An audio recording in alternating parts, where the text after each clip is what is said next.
All righty, are you ready? I'm ready. All right. So we have a handful of people here, and then we'll be posting this for viewing online later. So hey everyone. Oh, it's playing back to me. Okay. So hey Leslie. Hang on one sec.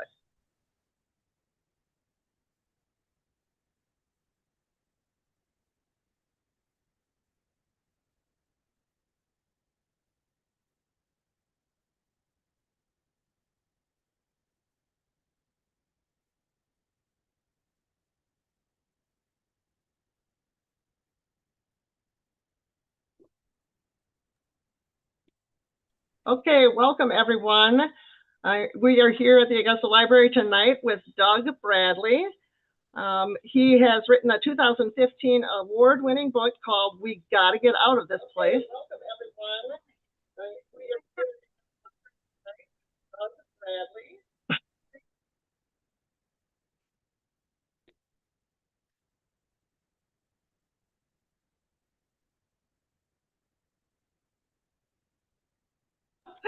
Okay, we are experiencing technological difficulties. Here we go one more time, and hopefully it's not going to play my voice back to me.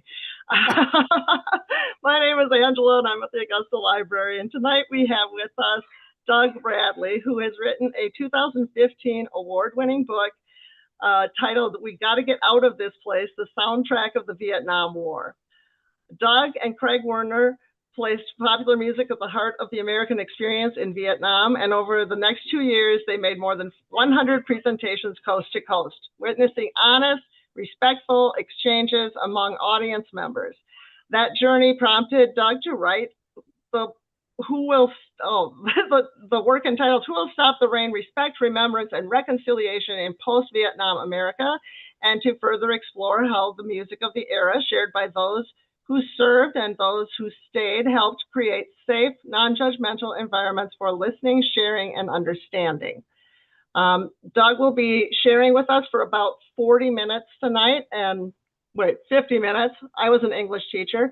And then we will open it up for questions.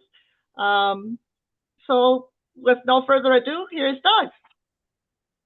Thanks, Angela. Good afternoon, everybody.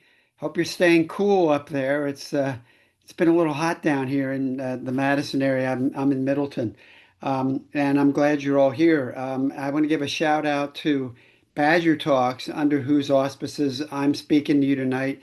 As you know, this is a great public university. And it's part of the Wisconsin idea. The boundaries of the campus are the boundaries of the state. Let's take our expertise, our knowledge, our research into this every nook and corner of the state of Wisconsin, and bring back from all of you your insights, reactions, responses, ideas. It's called the Wisconsin idea. It's not the Minnesota idea or the Michigan idea. It's a Wisconsin idea. And it's part of what Badger Talks is all about. So it's great that I could be here. I would like to extend at the outset a very sincere welcome home to any of my fellow vets who are with us tonight. Thank you for your service and sacrifice. And as I said, welcome home. As some of you probably know, Augusta has three sons that they lost in Vietnam: Dale Erdman, Rodney Lawson, and Daniel Wesley. So we remember and revere them and their service and sacrifice. And hey, I'm right on the brink. What are we, a week away from Bean and Bacon Days? So I'm sure you guys are already getting geared up for that. And I hope to get there one year for, for Bean and Bacon Days. I have to say, I've never made it to one. Um, so let's jump into this. As Angela pointed out, Craig and I interviewed, my co-author Craig Werner and I interviewed about 300 or more vets for the stories and songs that were included. We got to get out of this place. And the premise of that and the premise of tonight and what we'll be doing is is a relatively basic structure known as call and response.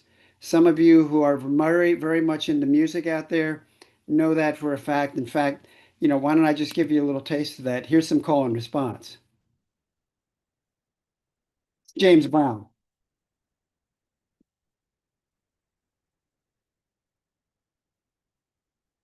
Call, respond. Say it loud. I'm black and I'm proud. So I mean, that's really the basic premise of call and response.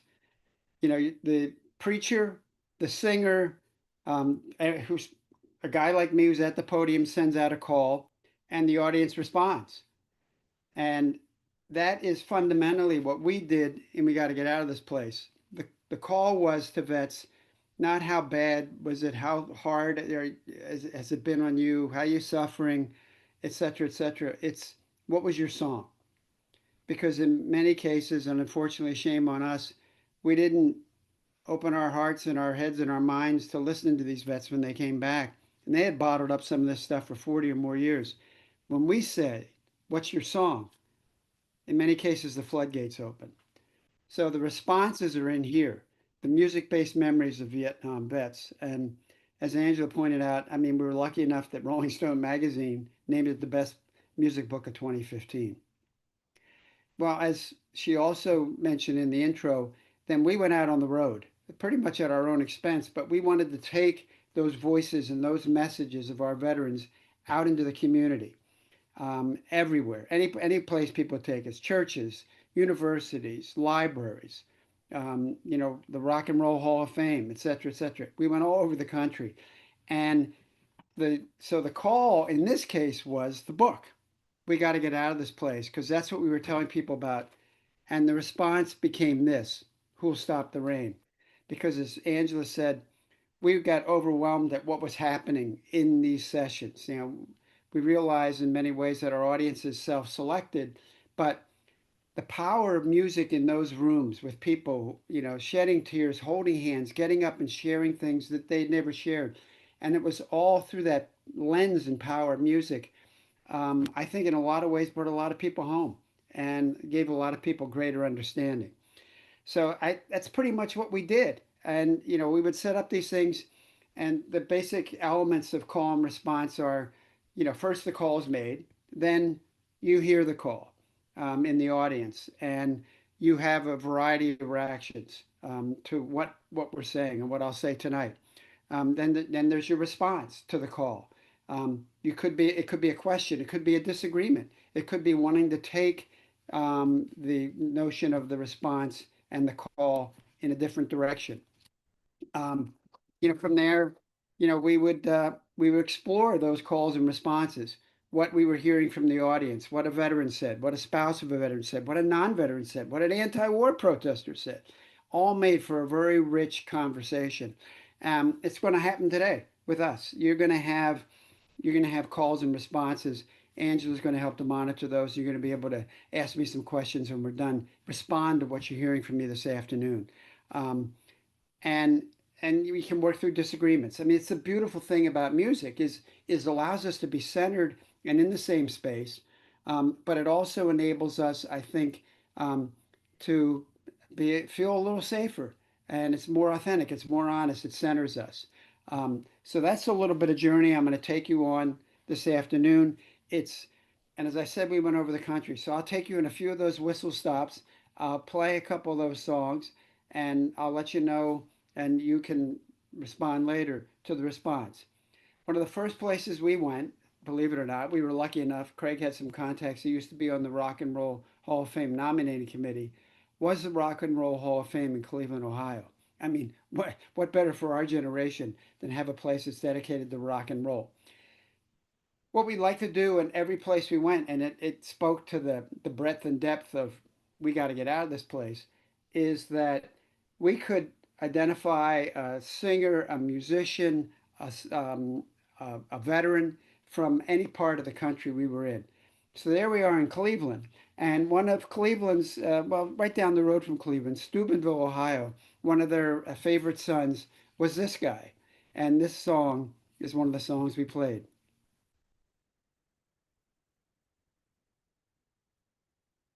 Not his greatest hit.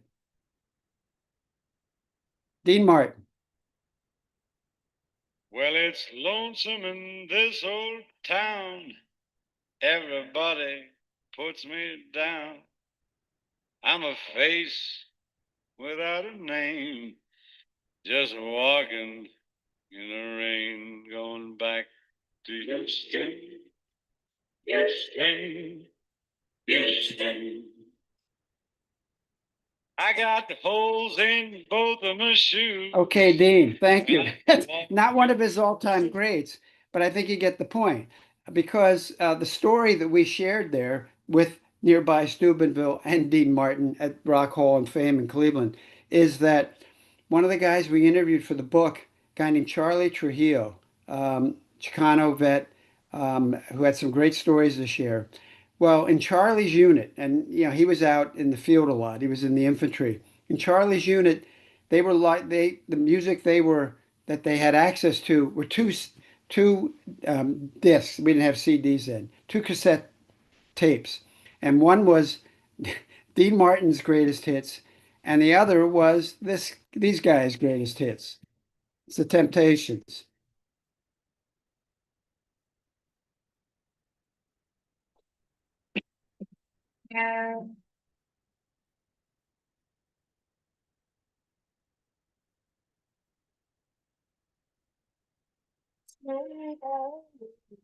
Sound of a smoke of the hill growing the sands of the fish that the man claims broke.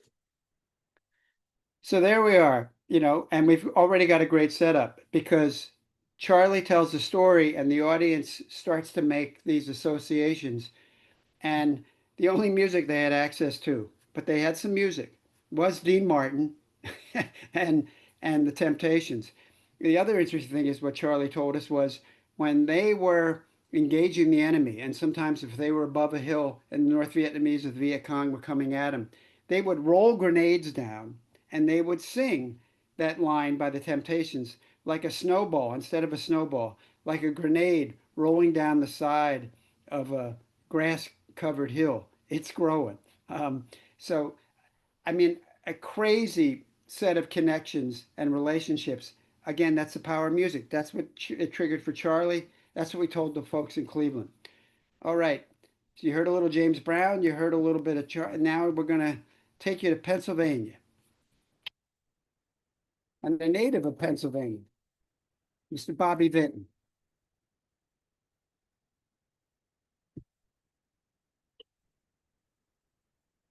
His song predates the Vietnam War. Lonely, I'm Mr. Lonely. I have nobody for my lonely. Mr. Lonely, wish I had someone. Now you'll find out why. This is why Bobby's lonely. So, Jack, Jack, away from home, through no wish of my own. That's why I'm lonely. Bobby is lonely. And believe me, that happens when you're in the service. So there we were. I was invited to Happy Valley University Park, where Penn State, the Penn State campus. I'm a native Pennsylvanian. They liked the book, so they had me go out. Bobby Vinton, another guy, not grew up not far away from Penn State. And that was the kind of song, even though it predated Vietnam, you could hear it in Vietnam, and it had that sense of not just loneliness, but longing, separation, wanting to be somewhere else with someone else. And that's what we heard and realized a lot in the conversations we had around we got to get out of this place. And when we were out on the hustings that and the responses that led to Who'll Stop the Rain. I mean, it happens. You're a soldier. You're away from home. You're frightened. You're scared. And you're anxious, and you miss the people, especially maybe somebody that you're in love with. That'll make you Mr. Lonely. So Bobby tapped into that, and because of that Pennsylvania connection, we were able to talk to the audience about that. The audience there, and it was a big one. Now we made a presentation in Madison, Wisconsin. It's a great song by a guy named Brooke Benton.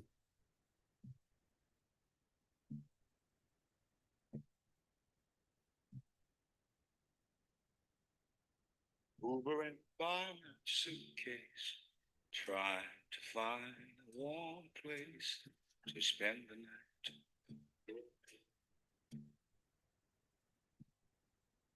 Heavy rain falling, seems I hear your voice calling. It's all right.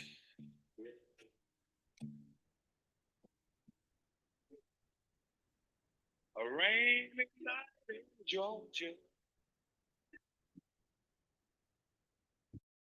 a rainy night in Georgia.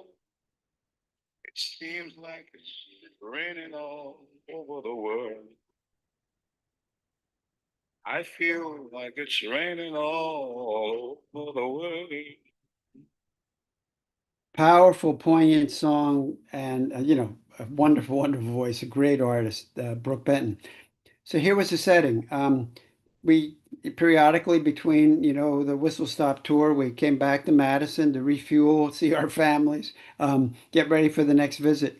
And we did a thing both at the University of Wisconsin-Madison and at Edgewood College. And I invited a friend of mine who lived in Waupaca, a guy named Dan Naylor, to join me at the event at Edgewood. I was teaching a class there that semester too. And so Dan wanted to share his music memory and he invited his whole family to join him. So Dan doesn't just show up, Dan's there with his wife, his two sons, and a daughter. And one of the sons and one of the daughter both served as Dan did, and they were in Iraq during the Iraq War. So Dan's story, and Dan and I have known each other for more than 50 years. We helped set up an organization in Madison called Vets House. Um, Dan's story was about rainy night in Georgia, and he was stationed in Georgia at Fort Gordon, and he was being trained to be an MP. And you never knew then. It was roll of the dice, fortune, luck, what have you, fate. If you were going to go to Vietnam or not. So Dan had enlisted and signed up as an MP in hopes that maybe, and sometimes guys hope that to be the case, that perhaps if they enlisted, that they maybe wouldn't get to Vietnam or they get a different kind of job. It wasn't always the case. So, long story short, Dan's there with his whole family, and he says, "My song's Rainy Night in Georgia." And the story Dan starts to tell is that right before Christmas of 1970, Dan and a lot of the guys that he had been trained with, they were called into formation by the commanding officer. They're all nervous, and the commanding officer says to him, "Gentlemen, I've got some good news. Um, you're going to get a 3-day leave over the Christmas holiday. Now, it's not enough time for people to go back to Wisconsin or other parts of the country, but you're going to be off duty. So you're going to enjoy your Christmas holiday. And none of you are going to Vietnam." That was the news that he shared. Well, you can imagine the euphoria. And Dan and his buddies, who were all training to be MPs, had a great weekend. I mean, it was a wonderful Christmas. They celebrated. They toasted their good fortune, and they were just overwhelmed with joy. They come back after the Christmas break. A couple days later, commanding officer calls them all back into formation. "I've got some bad news. Half of you are going to Vietnam." Just like that. That's the way things could change so quickly. And for Dan, as he was telling that story and sharing that song, uh, he got overwhelmed by survivor guilt. And that's something that we all carry. I do, because I was in the rear and not in combat. That, you know, guys that I was in the service with were in harm's way. Some got killed. I didn't. Survivor guilt is a very, very heavy burden for vets. And for Dan, of his two best buddies that were with him and had celebrated over that Christmas holiday, they both went to Vietnam. Dan didn't. Dan got assigned to Fort Hood in Texas, spent all of his time in the military stateside. Two of the guys went over. One didn't get back, and the other got back but didn't really get home. So Dan was having this amazing moment because I think he had never, and this is what happened a lot, I don't think he had ever shared that moment, that epiphany with his family. And so now all his children are there, two of whom he and his wife were worried sick about when they were in Iraq. They're all in the same room, and he burst into tears. And I mean, he almost could not stop crying. And it took his family consoling him and the audience crying with him and then applauding him that I helped think brought him back home. Again, I mean, the power of song. Well, now for something completely different, one of our stops was Seattle. A couple really good independent bookstores and the University of Washington campus, and we had to play this. One of Seattle's native, Jimi Hendrix.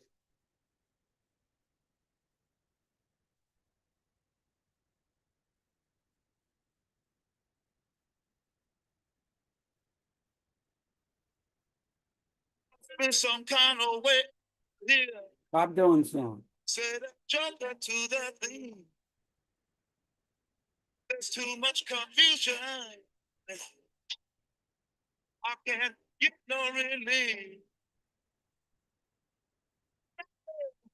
Break my wife, my man, take my none will ever on the mind.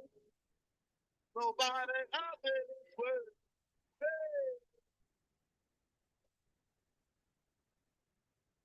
Like I said, great song, Jimi Hendrix, Seattle native. That and if when you hear the solo on this, the point being that a lot of veterans who could have cared less about electric music, psychedelic music, whatever Jimi Hendrix was into and professing, they felt that Hendrix sounded like Vietnam, and he did.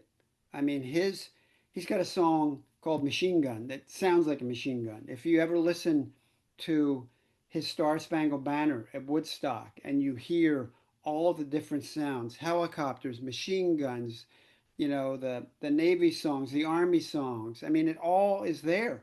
Um, the crazy thing was, I think Hendrix was more attuned to that than people realize. Young kid when he was growing up in Seattle, foster homes, getting in trouble. And as what happened sometimes back in those days in the 60s, he was in the slammer. He got arrested. And he didn't have any money. He's up in front of the judge. Judge says to him, $500, 30 days, or son, the recruiter's just down the street.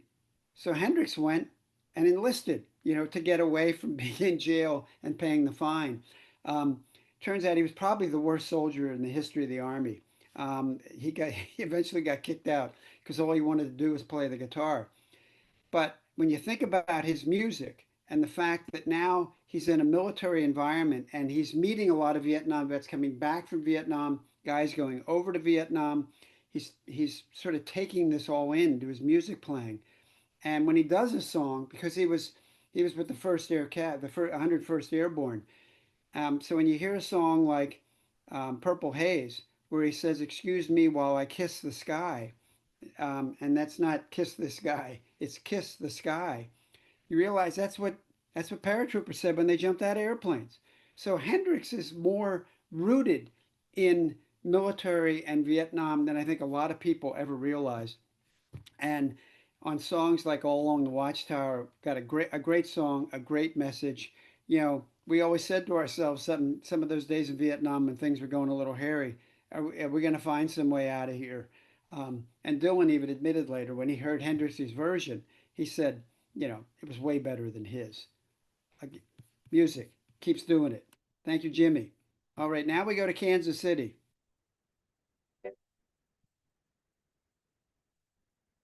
This is Dionne Warwick. There are two versions of the song I'm going to play for you, but of course, near and dear to us who are overseas, touched our hearts because somebody was praying for us. The moment I wake up, before I put on my makeup, I say a little prayer for you. So I comb in my hair now and wondering what dress to wear now. I say a little prayer for you.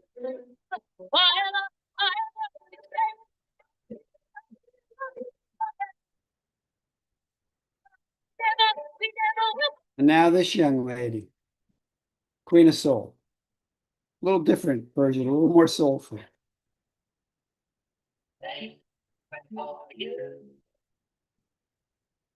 Moment I wake up, before I put on my makeup, I say a prayer for you.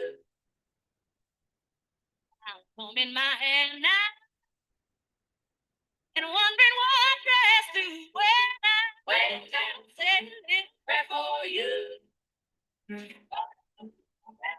You say. Whew, I tell you, Thank goodness for these female singers. So, same song, different versions, different emotional reactions, but the lyric and the import of that.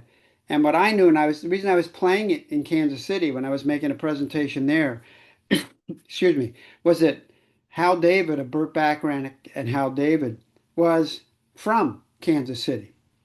And so Bacharach and David, who made all those great hits for Dionne Warwick and other artists, the fact that they were rooted there and that song had that message. And what I recall was when Aretha cut her version of that song after Dionne Warwick, she said she was dedicating that to the soldiers in Vietnam.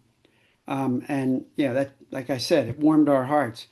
So I said that to the audience. I was in Kansas City. Hey, Burt Bacharach and Hal David, you guys know the story. You in the audience better than I do. Native son. And here's the two versions. And I told my story about Aretha. And rarely we would get like pushback or anybody upset at our presentations. But holy mackerel, this guy in the front row sort of jumps up. He says, "That's wrong." I'm like, oh boy, what did I do? His point was that being a native there, and he knew Bacharach and David and their music, that how David and Burt Bacharach had written that song intending it for the soldiers in Vietnam. So it wasn't just Aretha who added that. This song was created by them to be sung by Dion and then by Aretha and whoever else sang it as a testimony, as a way of pledging allegiance or saying we care about you to soldiers in Vietnam. Again, a terrific song, great sentiment, wonderful moment, even though I got a little my origin of the song wrong, even though I thought I had it right. Next stop, the Veterans Home at King. It's a guy named Bobby Bear, country singer. 1962 country hit. You see why it's popular, that lyric.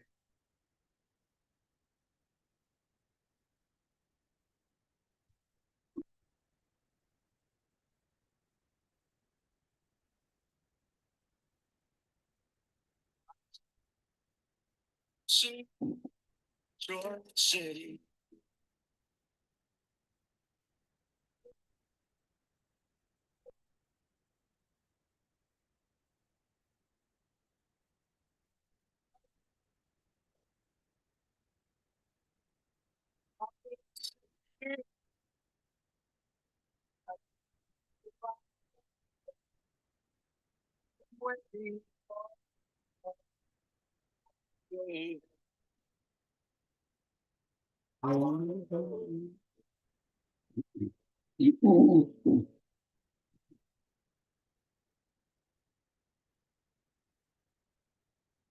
All right, Bobby, we get it.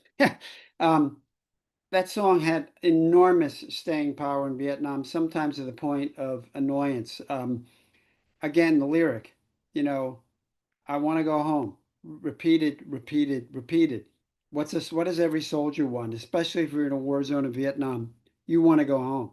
So, like I said, the jukeboxes and the EM clubs in Vietnam, and sometimes the cover bands that we heard, they play that song.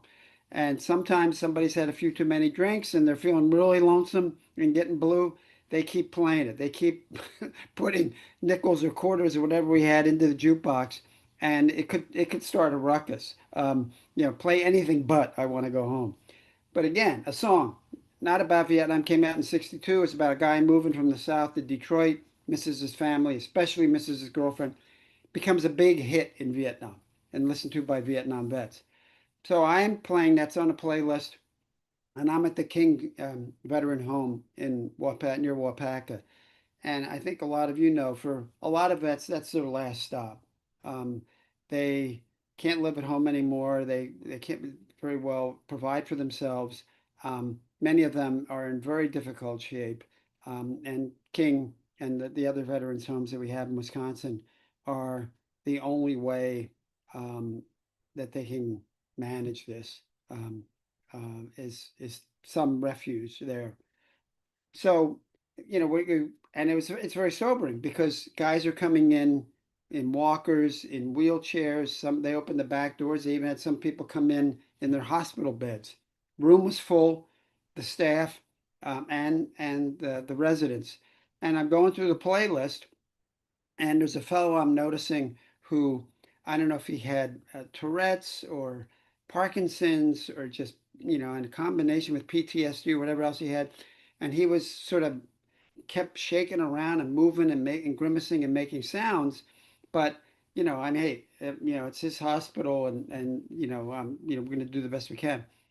And that song came on, and even though the guy sort of didn't change how he functioned and moved, he started to sing that song. Last night I went to sleep in Detroit City, and I dreamed about those cotton fields and home. And he was slurring some of the words that it was hard maybe to understand some of them, but I kept playing the song because he sang that entire song. And I'm looking around the room at the staff there, the nurses and aides, the folks that work at King, and many of them have tears going down their faces. And I realized later that this guy had been there for I don't know how long. He had never spoken. He couldn't talk. He had never talked to anybody. And there he was singing, maybe albeit roughly and hard to understand, but singing the words to Detroit City. And it was I still get goosebumps, an enormously powerful moment. I think for him, a way back into being who he was then when he first heard the song and being normal, if you will. Um, but also how music can do that to us. A lot of the brain research now and the work that we're doing, that doctors and hospitals are doing with Alzheimer's and dementia, music is one of the ways in because the hippocampus in our front of our brains is where music and memory are. They're right next to each other. So bam, a song like Detroit City will trigger something and get, in a way, at least for a few minutes, somebody back home, which it did for that guy. Powerful, powerful afternoon, and it was just wonderful to behold. All right, now we are visiting a friend of ours in California who we've interviewed in both of our books, and I'm going to read a little excerpt from the book because it's too good. I'll tell you the story before I get to a song. As I told you, when we got to get out of this place together. We wanted to make sure that we were getting as diverse a set of perspectives as we could. The war went from 64 to 75. Guys that were there pre 64 as advisors, and then 64 onward. If you're there then early and you're there late, totally different experience. Could be a different war. It's in many ways a different country. And most of us did prescribed tours, 12 months for the Army, 13 for Marines, different than the Air Force and Navy, but they weren't always in country like we Army and Marine guys were. Um, but, you just think of all the military jobs you could have. We call it the three W's: when you were there, where you were, and what you did. Take any of those and vary them, and it's a whole different experience. So there aren't almost 3 million. There's not one Vietnam story. There's almost 3 million for everybody who served in that era. And trying to capture that is what we intend to do with the book. Guys that were there early, guys that were there late. More women. You're going to find more women in our stories than you will in a lot of the books, even though only about 15, 20,000 of them served out of, almost 3 million. Most of them were nurses, but their stories are important. The donut dollars, the recreational Red Cross staff. They're in. We wanted to get their voices in there. Black vets, white vets, Native American vets, Chicano vets, North, South, East, West, all branches of the military. Um, and so that's what we were trying to do. And we stumbled on this wonderful guy named Moses Mora. And Moses is both. He's part Indian, part Latino, and had a really, really interesting upbringing and is just a fascinating guy. So I just want to read you a little bit from the book from Moses because it's just too good a story. And Moses said, let me tell my own story. So he wrote it down and gave it to us. Big, big music guy. So Moses says, I didn't go to college. I went to record stores. Flipping through albums in record shops was very therapeutic for an angst-filled kid bound for Vietnam in those wonder days and years of the 1960s. And so, and then he goes on to say, and that's how he was raised. I survived the Vietnam War. I did what I was told to do. I followed orders and I came out with an honorable discharge. He goes on. I did not do so well with the war after the war. And he gets into a little bit of trouble. And next thing you know, well, here's his own words.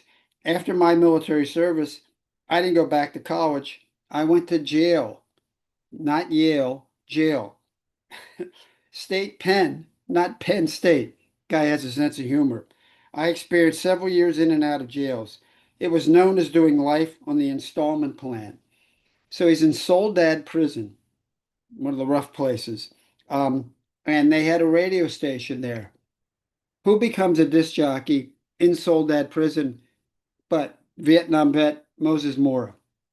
And the day Moses was getting out of prison and he was going back to his home, he played this song because this is where Moses was from.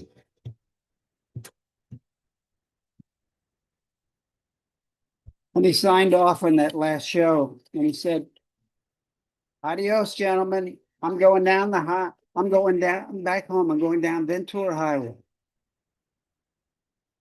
On a piece of grass, walking down the road.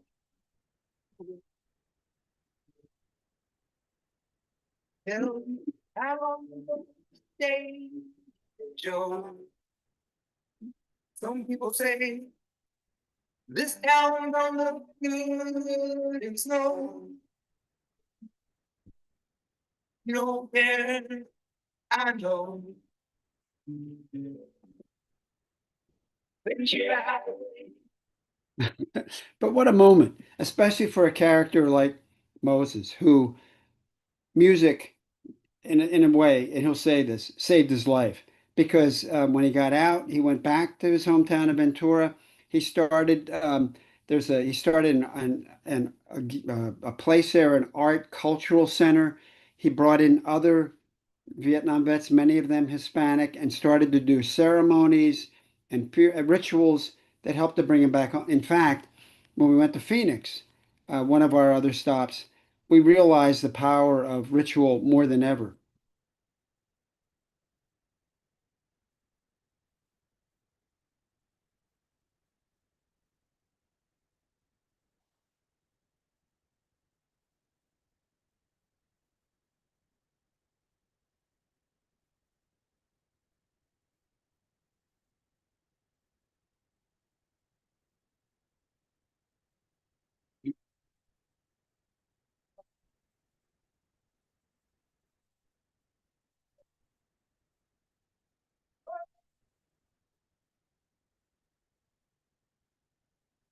That's a Kiowa gourd dance. And Tom Holm, Vietnam vet who taught at the University of Arizona, joined us at one of our presentations in Phoenix. His story was like too many guys, a little bit like Moses, others, drifting, driftless, wanderless, not just trying to get his bearings, having a hard time getting back home. And remember, the transition for us was ridiculous. You could be in the jungle one day.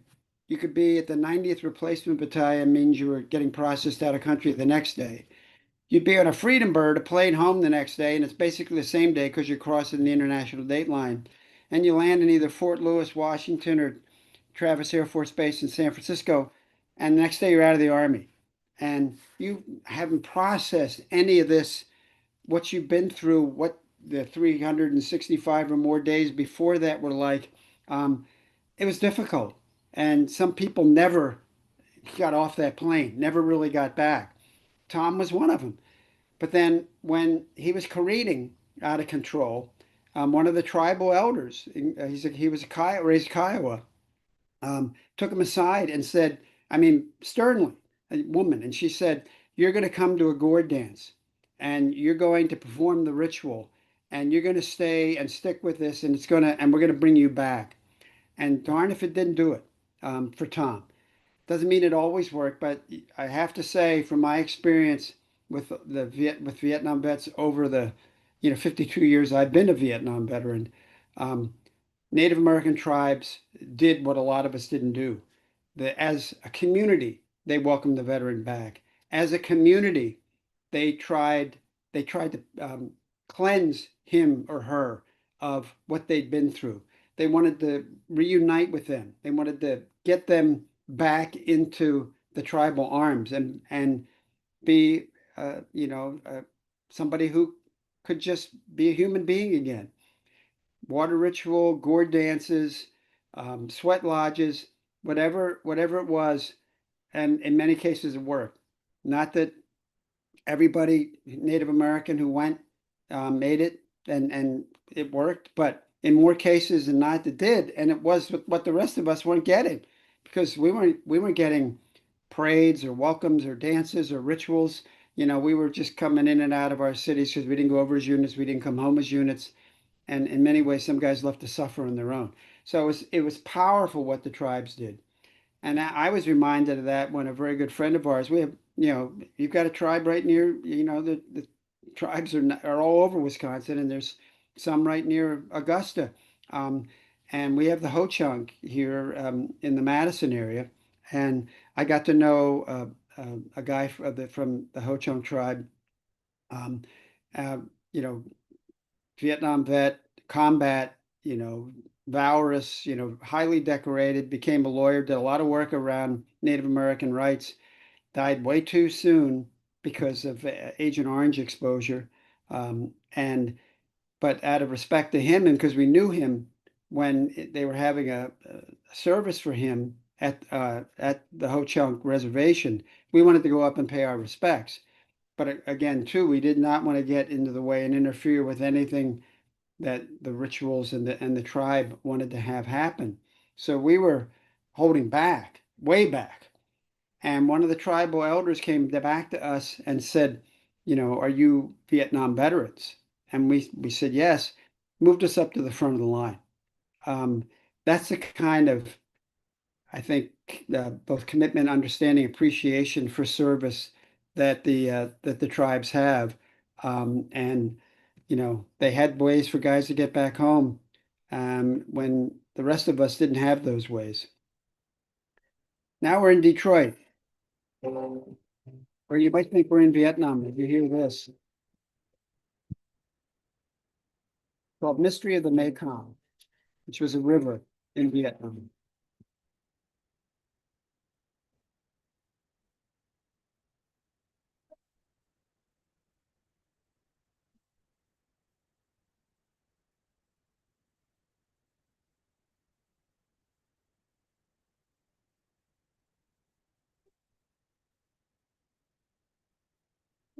Well, as you can tell, you get a sense of being there, which you're supposed to. This is called Mystery of the Mekong. It's on a album by a guy named a jazz musician, jazz violinist. So that's why that's so prominent, that violin, named Billy Bang. Um, that's his stage name, that's his music name. He was born William Vincent Walker.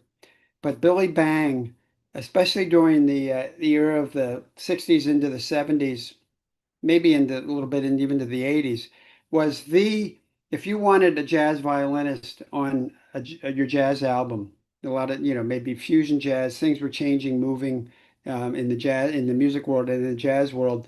You got Billy Bang. You put Billy Bang in that studio to be your jazz violinist. He was that renowned. Um, and what he realized later after, a number of, a lot of travel, a lot of recording, a lot of road, that he had PTSD and he just sort of basically collapsed, stopped recording, um, you know, couldn't deal with what he had remembered about Vietnam. And finally, when he recovered and got treatment for his PTSD, recorded two albums with primarily other Vietnam veteran jazz musicians about Vietnam, sounding like Vietnam. He's got a song on this album called Flashlight and a 45, which speaks to maybe, and something that Billy Bang did when he was in Vietnam, the worst job in the history of of the universe.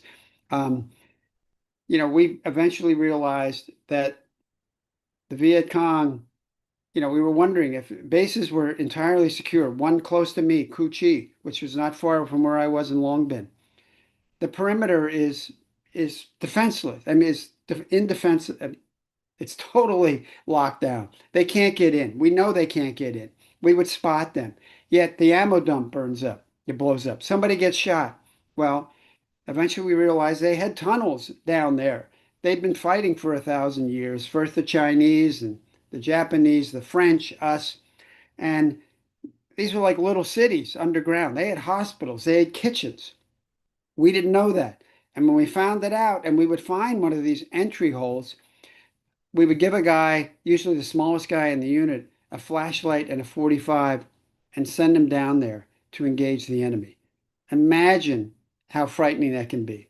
And they often these, entries were booby trap, spiders, you know, um, mines, you know, sticks, knives, whatever, you can get there. And then you're down there, and what are you going to encounter? So, needless to say, Billy Bang had PTSD. The great story about him was very musically inclined, but very poor. Grew up in the inner city in New York. Um, did not have a good life, did not have a lot of opportunities, even though he was gifted musically. Goes to Vietnam, has this very, very difficult experience, comes back pretty much a mess. And he gets in with the wrong crowd, and they know he's a Vietnam vet, so they are enlisting him because they want to do some damage. It's time, to raise a ruckus. This is some of the downside of the Black Power movement. And so they want Billy to go to a pawn store and buy a gun for them. They give him the money because the pawn store owner knows them. He's a vet, and the guy will do it. Billy goes in, and the guy's dealing with another client, the guy that runs a pawn store. And right next to the gun on the wall is a violin. And because of that hesitancy, because of that moment, he buys the violin and not the gun. And I mean, what an amazing story. And I gotta say, probably saved some lives. Um, And I don't know how he got away from the guys that had sent him in there to buy the gun because he bought a violin. And then he becomes this incredible jazz musician, but still carries that burden and weight of Vietnam. And it's through his music eventually that he's able to get it back. But we were very anxious to get the Billy when he was done do recording, going back to Vietnam to do a documentary. And boom, he comes home, Agent Orange, age of 63, dies. But we've got his story. I want to get to your questions, your responses. So, man, and there's so much good music. Let's just go out with this one. Like I said, we could go all night. There are so many good songs in both books, so many great responses and solos and sharing from Vietnam vets. And like I said, we keep going, but I want to hear what's on your mind and not keep you all night. So we would begin and end every one of our class sessions with this next song. Luckily for me and Craig, when we taught this class at the University of Wisconsin, we had a couple TAs with us, both Iraq vets, one white guy from Minnesota, the other an African American guy from Brooklyn. And the kids had a chance to talk to them about what was on their minds and their war, which was very different, especially musically. And when we had at the last class, we would always, Craig would talk first, my co-teacher and great professor of Afro-American Studies at UW-Madison, and then Will and Anthony would go next, and they let me go last, and I would tell a story about the woman receptionist in our office in Vietnam and how we reunited with her. A story for another time. I'll come back and we'll do this again. But this is, of course, the way we would end every one of those classes, the whole semester.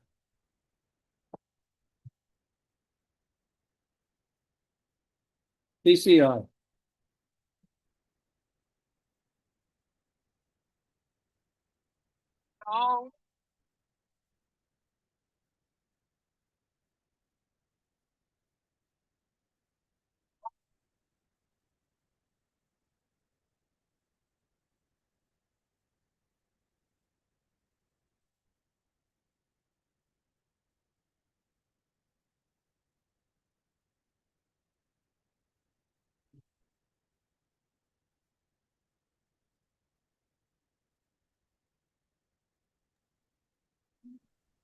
Hello, I'm back. Who'll stop the rain? I'm going to turn up my volume here a little bit. So we have a handful of people here because I gave you the host back. I couldn't let in anybody who came late, unfortunately. But they did have a couple comments and questions here. Um, one of the things that we had going here is that some of your music we were able to hear and some of it was cutting out. So I'm not sure what was up with that, but we did as best we could, and we sure did enjoy the stories.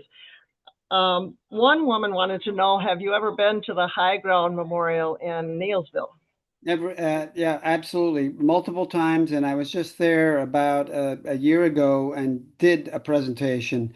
They had just opened a new um, meeting center, new part of the Highland, the High Ground campus there, and I was sort of the inaugural visitor. And as you know, the National Native American Memorial is there at the High Ground. So the national, and it's just it's. I would encourage anybody to go there. It's very powerful, very moving, and yeah, it's an honor for us to have it in Wisconsin. Yeah, it's a pretty amazing place. I'm I'm a little young. I'm a little below your your generation, but we Yeah, have a some other lot. folks here. Most people are. We have some other folks here that remember, and we have a vet here with us tonight. And he said that you were at Long Ben. Is that what you said? Yes, correct. And he was at Benoit. Oh, he's right up the road. Yeah. Not So far. he was kind of chuckling when you were talking about those tunnels. I think he had a few memories there. He said he did make the trip for Bob Hope show once over to Long Ben though.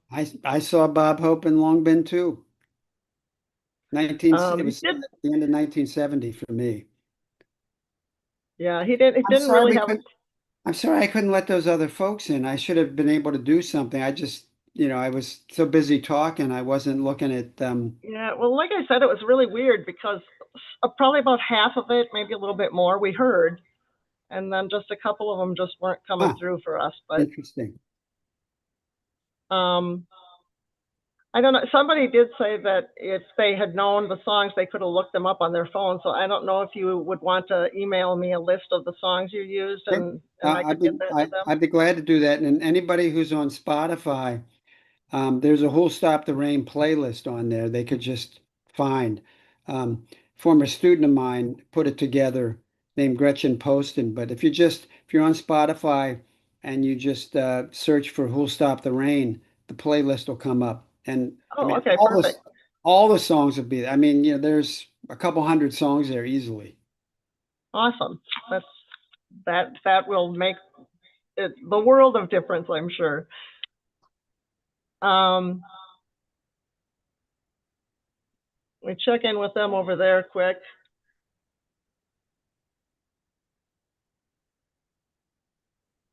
They're a quiet group, I guess. They don't they don't have any more comments for you.